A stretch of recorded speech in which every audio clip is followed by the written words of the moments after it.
자, 현대차 쪽의 편입 설정도 똑같이 잡습니다. 주력주들의 기준에서 좀 이제 차분하게 대처를 하자라고 그랬는데, 좀 먼저 번에 말씀드린 것처럼 잘 생각해 보세요. 2차 전지 쪽의 마지노선 범위를 장중에 한번 교육을 해드릴 거예요. 2차 전지가 어디가 이탈되면 이제 곡소리가 나오기 시작하고, 지금도 뭐 곡소리가 나오는 거죠, 사실은. 그리고 언제 정도 어느 가격이 돼야 지금 2차 전지 옹호론자들에 대해서 반기를 들고 너희 녀석들 다 나와봐, 이런 흐름이 될지, 그 부분에 대한 전략 기준점 설정 범위를 드릴 건데, 그거는 뭐 그들의 얘기고요. 우리는 이제 없으니까. 그리고 포스코 DX도 욕심은 나지만 개별 종목에서 들여다보고는 싶지만은 그쪽도 빼놓을 거고. 결론은 우리는 이제 주력주 기준에서 먼저 설정을 잡는데, 19만 원이 살짝 이탈이 됐었단 말이에요. 현대차가 편입 설정이죠.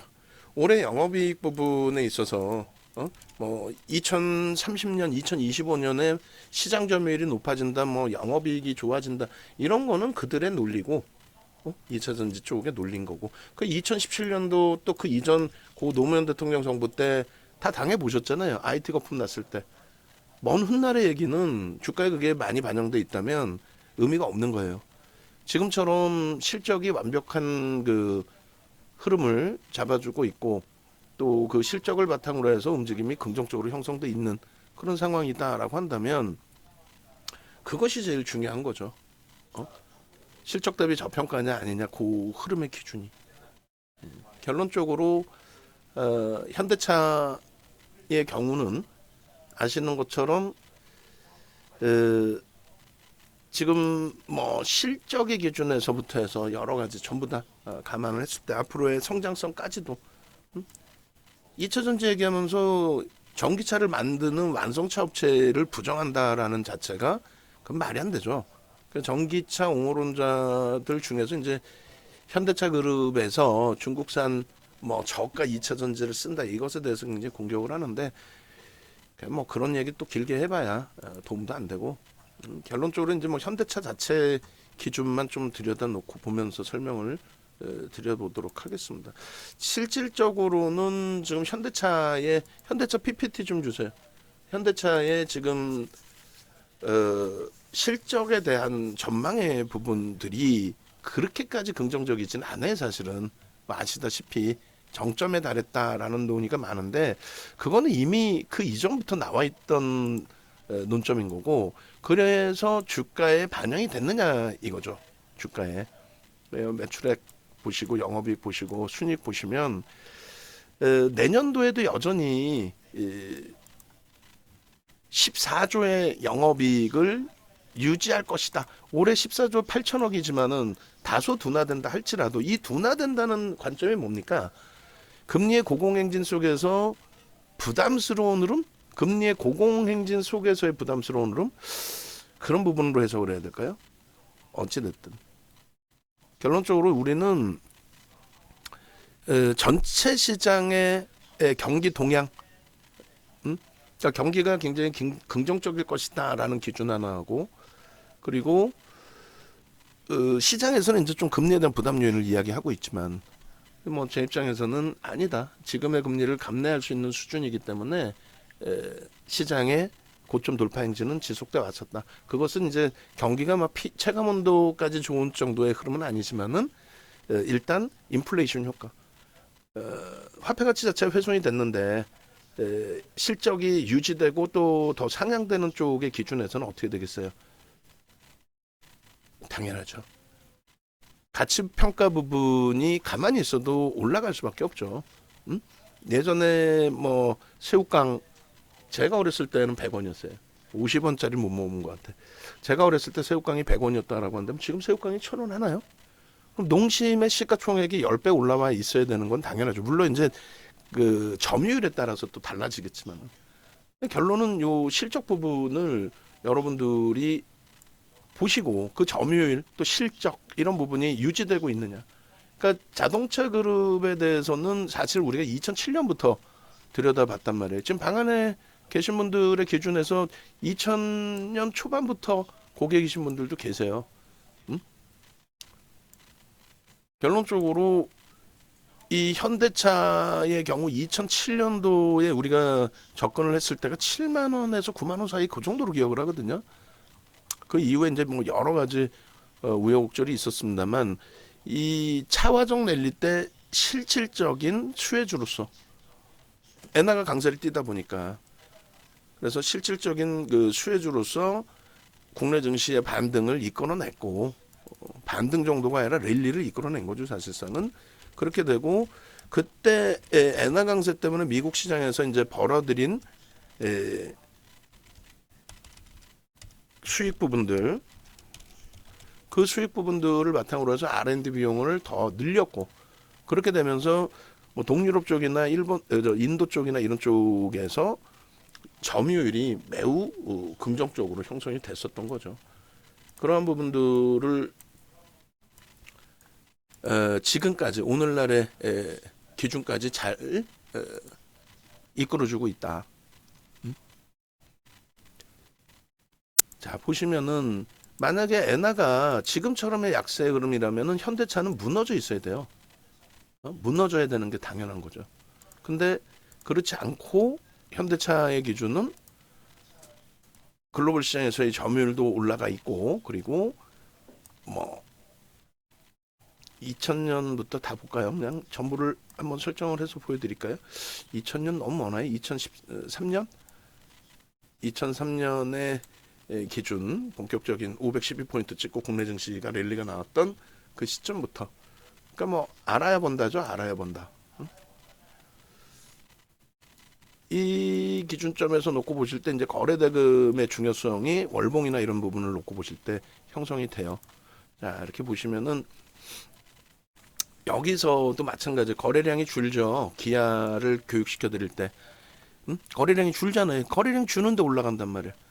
그러니까 그 시중에서 제가 다른 분들 교육자를 보여드리면 또 언짢아하신 분들도 계시는데 그걸 언짢아하실 이유가 없어요. 좋은 걸 알려드리는데 왜 언짢아하셔? 남을 폄하하는 게 아니잖아. 우리 방 안에 계신 분들이 유리하게끔 말씀을 드리는 건데, 그죠? 결론적으로 이 흐름이 거래대금이 실리면서 주가를 견인하는 이때 이제 수급도 아마 유입됐을 걸로 생각을 해요. 근데 여기서 제일 중요한 거는 뭐냐면 그 거래대금의 중요성도 있고요. 제일 중요한 거는 리먼 브러스 터지고 나서의 이 흐름 속에 어떻게 이렇게 움직였냐. 이게 환율이에요. 환율 공부를 뭐 별다르게 하실 이유는 없어요. 뭐 FX 마진 거래하실 기준이 아니기 때문에 모니터링 스피커 조금만 줄여주실래요? 어차피 제 목소리 다 들리잖아요 이제는. 요 기준점의 거래대금의 중요성 부분을 좀 강조를 드리는 거고요.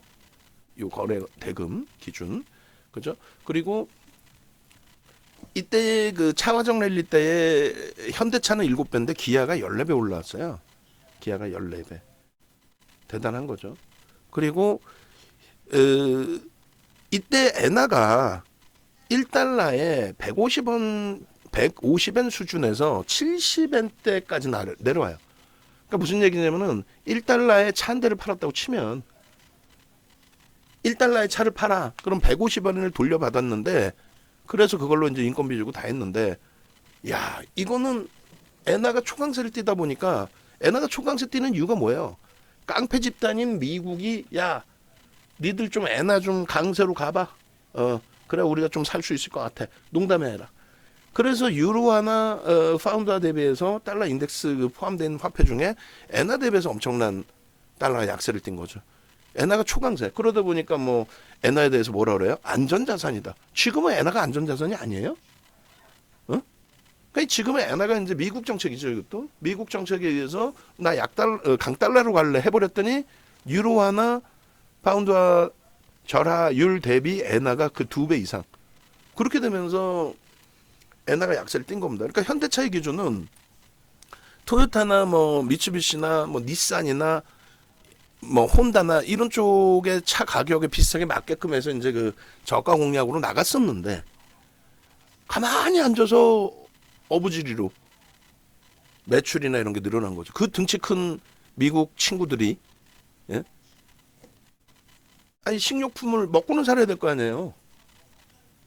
그 이제 서브프라임이라는 게 3금융권이 파산된 거니까 결국은 그들이 먹고 그 식료품 가게까지 가야 되는데 그 덩치 큰 미국차, 무거운 미국차를 타다가 도저히 이제 뭐 기름값도 없다 보니 결론적으로 소형차의 수요가 더 늘어난 거죠. 증가한 거죠. 근데 일본 차는 1달러에 이제는 팔 수가 없는 거죠. 1달러에 75엔 환전해서 받아가기에는 어려우니까 2달러를 받아야 2달러 똑같은 차를 2달러를 받아야만 되니까 결국은 현대차 기아가 이 당시 실적이 상상을 초월하는 차화적 랠리에서 유일하게 실적이 뒷받침되는 업종이었어요. 화학 종류는 지금의 2차 전지 같은 화학 종류가 그때 10배, 14배 올라왔어요. LG화학이 10배, 롯데케미칼이 14배, 기아가 14배. 근데 화학 종류는 왜 올라가니라고 했더니 자고 일어났더니 재고자산 재평가 유가가 100불 이상으로 올라가 있었으니까 말도 안 되는 경기가 안 좋은데도 불구하고 하여 뭐 그 얘기하면 또 길어지고 결론은 그래서 이때 벌어놓은 돈으로 살아남은 거죠. 그럼 이건 뭐니라고 했을 때 이때 기준은 기술적으로도 거래되고 완전히 급감을 하는 상태이고 엔화가 약세로 전환이 됐잖아요. 강달러 기조로 전환이 됐잖아요. 어찌됐건 지금처럼의 강달러는 아니더라도 그 여기까지는 그냥 뭐 시장에서 힘겨웠던 시기죠. 그러니까 이때 실적은 대단했었어요, 사실.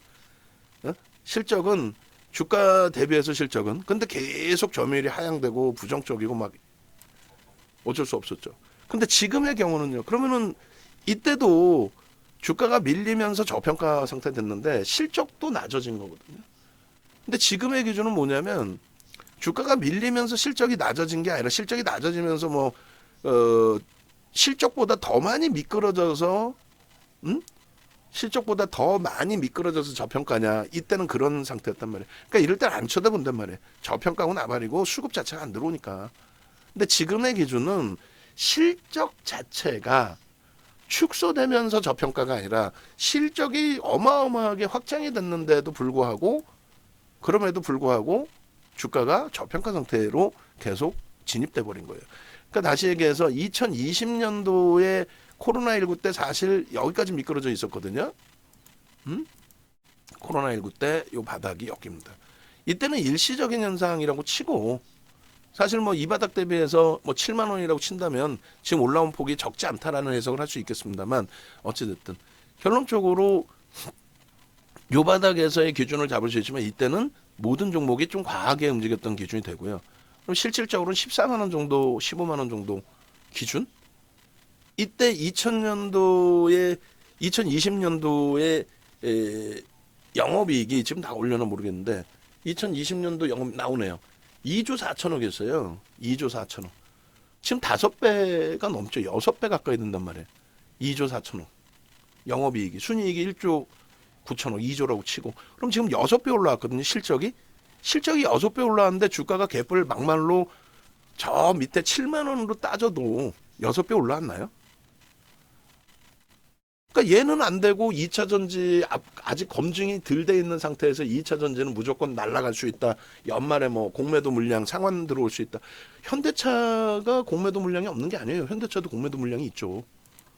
그러니까 그런 부분들을 다 감안하고 대처를 해야 돼요. 그러니까 지금은 작년 하반기는 그나마 양반이죠. 지금 생각해 보시면. 그죠? 작년 하반기는 양반이죠. 지금 생각해 보시면. 뭐가 변동률이 2차 전지 변동률이요.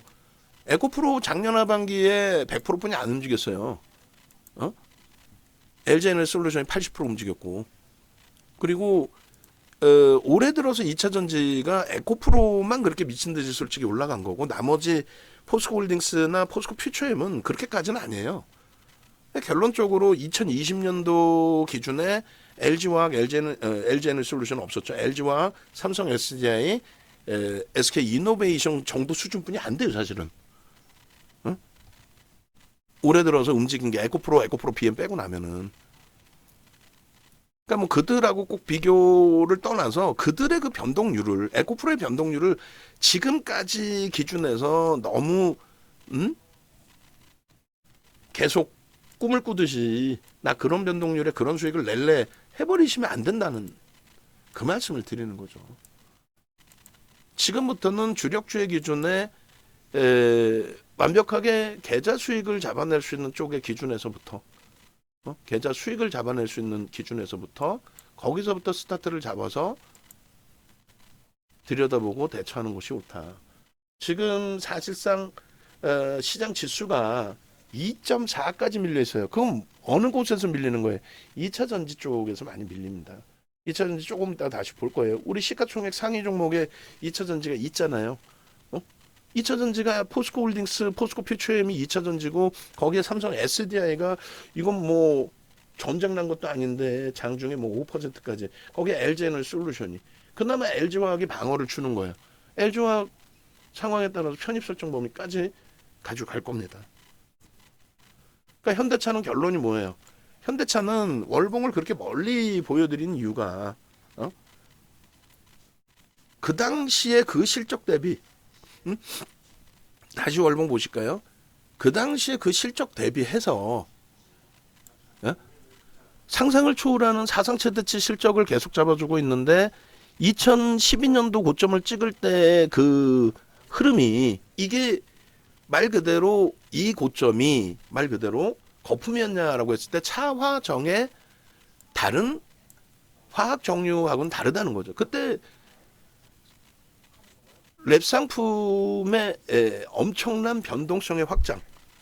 롯데케미칼 같은 경우, 이제 LG화학 같은 경우는 뭐 그 이상으로 올라왔으니까 무엇 때문에 2차 전지 때문에 롯데케미칼 대표적인 이제 화학업종 기준에서 가만히 있는데 유가가 올라갔다 이거야.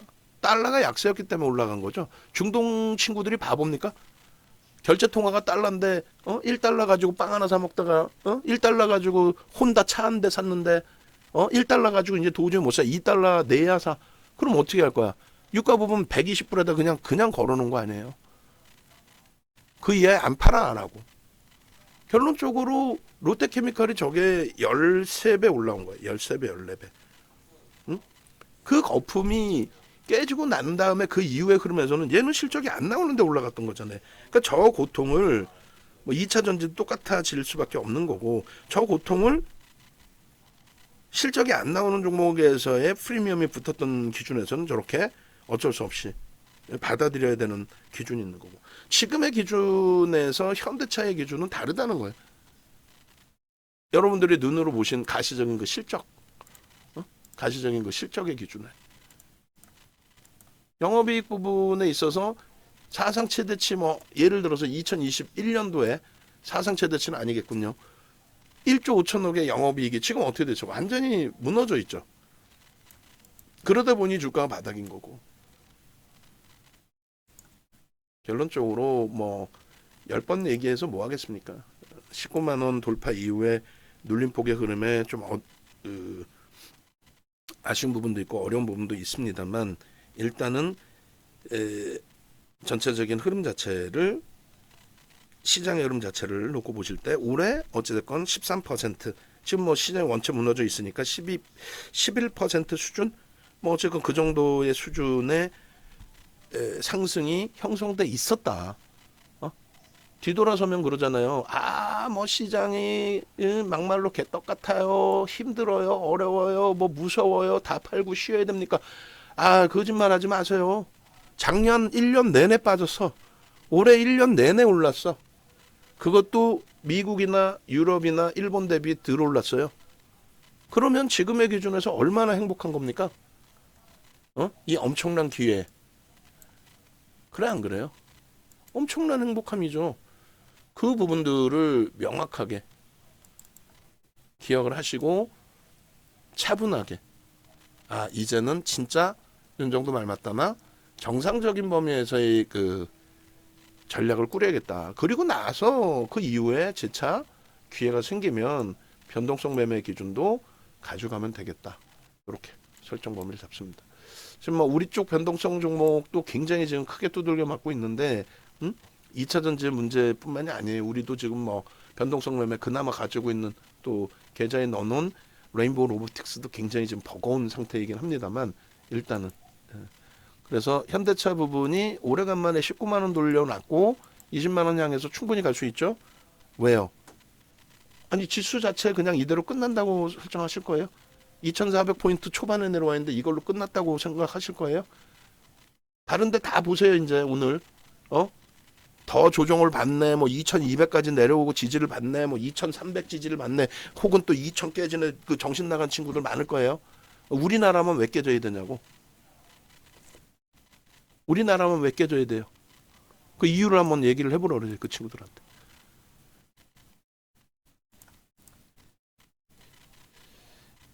현대차도 지금 업그레이드 해놓으세요. 업그레이드 좀 이거 다 해놓으세요. 장중에. 그렇게 하시고 인플레이션 감축법에 대한 자동차주들의 억눌림은 작년에 심리적인 면에 의해서 무너진 건 있었습니다. 작년 8월 16일 날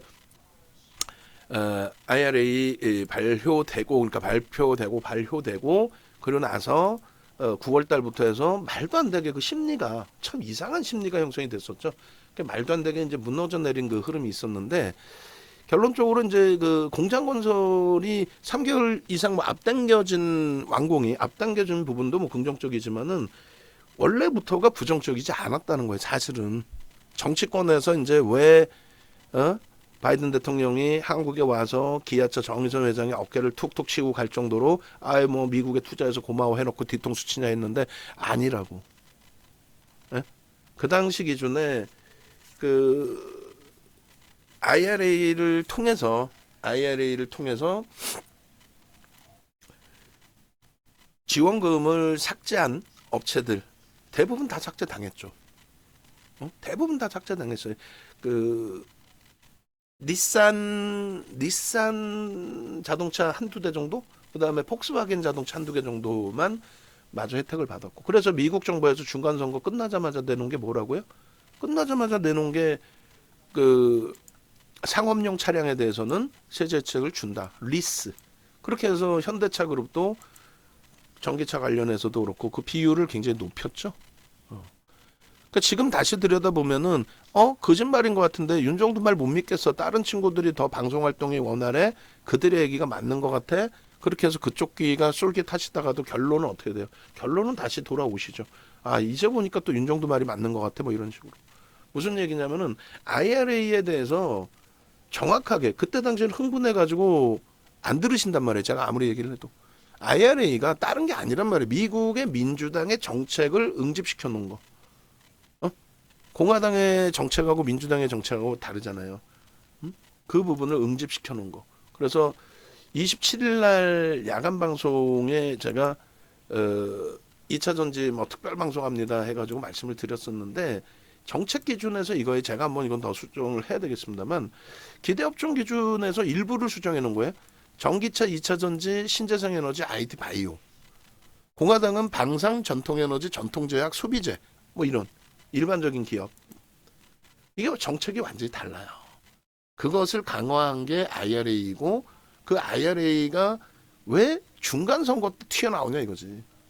중간 선거 때.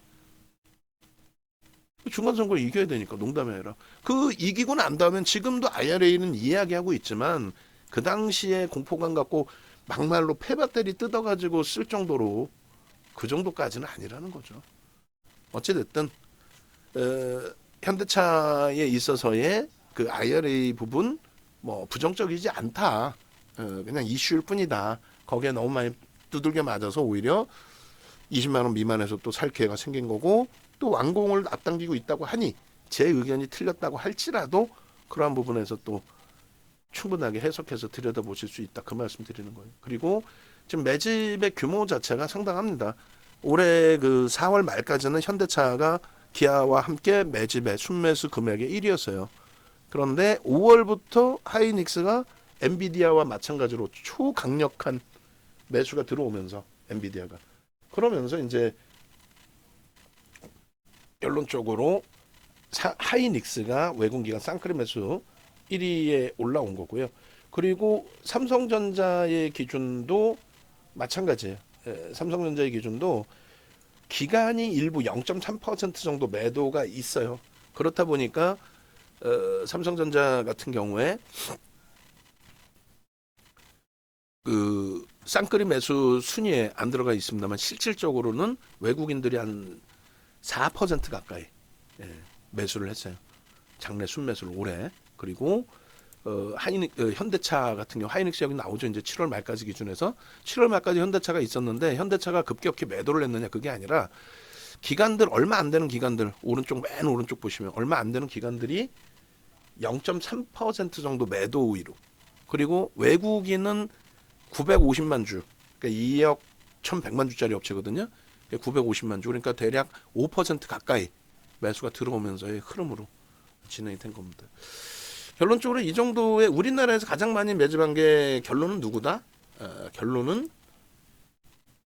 누구예요? 결론은 뭐 자동차하고 IT인 거죠. 금액 기준으로. 자, 외부에 계신 분들도 합류하셔서 이제는 더 이상 뭐 2차 전지나 이런 쪽에 매달려 계시지 마시고 합류하셔서 함께 하십시오. 이번에 강연에 꼭 참여하시고 강연에 참여하시고 그다음에 이벤트 진행해 드릴 때 그리고 요번에 수식 바뀌어 가지고 최대 1개월 추가 지급도 있어요. 그거는 이제 전화해서 여쭤보시고 그리고 내부에 계신 분들도 지금 굉장히 뭐 어려우신 상황이시겠습니다만 어렵죠. 지수가 빠졌는데 뭐 우리는 대박 났다 그러니까 그런 거짓말로 뭐 여러분들을 현혹시킬 수 있는 상황이 아니고 그리고 강연의 부분은 이제는 이제 마감돼야 돼요. 마감돼야 되고 이제 예약하신 분들도 이제 결제가 되셔야 됩니다. 그래서 마무리가 돼야 됩니다. 이 디자인 전부 다 바꿔주세요. 오늘 한번 몇 개까지 바꿀 수 있는지 한번 진행을 해보세요. 새로 오신 분 계시니까. 자 그렇게 하시고 요 팍스도 이제 21시 방송은 빼야죠. 빼놓고 요거 이제 남겨놓고 그다음에 방송 개편이 또 있으니까 나중에 기준 잡으면 되겠습니다. 결론적으로 현대차 부분은 이러한 매집이 그러니까 모든 실적이나 모든 내용들에 대해서 윤정도의 의견입니다만 결론적으로 외국인들은 이미 매집이 돼 있다. 그리고 기관들의 수급도 이렇게 뭐 아주 위험한 수준 이렇게 평가할 수는 없죠. 올해 들어서 뭐 0.3% 매도이기 때문에 언제든 매수로 전환될 수 있고요. 그리고 향후 실적에 대해서도 뭐 지금이 정점에 달했다라는 인식보다도 전체적인 이제 거시경제에 대한 시장 해석 부분에 대해서는 전망치가 조금씩 달라질 수 있겠죠. 보수적으로 나온 전망치니까. 그렇게 해석하고 대처하면 무난할 것 같습니다. 오늘 기준에 일단은 하이닉스, 현대차 그리고 LG화학의 하반 경성이 이런 그 기준에서 설정이 잡혀준다면 그렇다면 LG화학까지도 저점 대비 1.3% 돌려놨습니다. 편입 설정을 잡을 거예요. 염두에 두시고 우리 종목도 지금 많이 두들겨 맞고 있습니다. 지금 그렇지만은 긍정적으로 해석을 하시고 장중에 글로벌 증시의 흐름 추가적으로 들여다보고 전략 기준 설정을 해드리도록 하겠습니다.